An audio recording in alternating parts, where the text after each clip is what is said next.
অথচ দেখেন জামাত হয়েছে মওদুদীপন্থী, ওয়াহাবিরা হয়েছে আব্দুল ওয়াহাব নজলির পন্থী, ইস্তেমা যারা করে তারা ইলিয়াস মেওয়াতিপন্থী, তারা সবাই কারো না কারো পন্থী।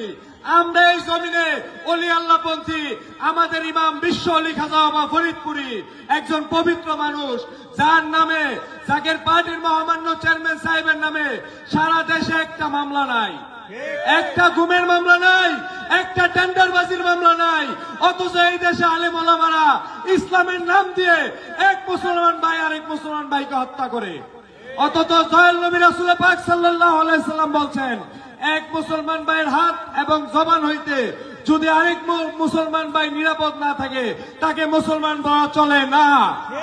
আজকে দেখবেন তাবলীগ জামাতের নাম দিয়ে তারা দুই পক্ষ একজন আরেকজনকে রক্তাক্ত করে, রাজনৈতিক দলের নাম দিয়ে, তথাকথিত রাজনৈতিক দল নাম দিয়ে বিভিন্ন জন একজন আরেকজনকে হত্যা করে।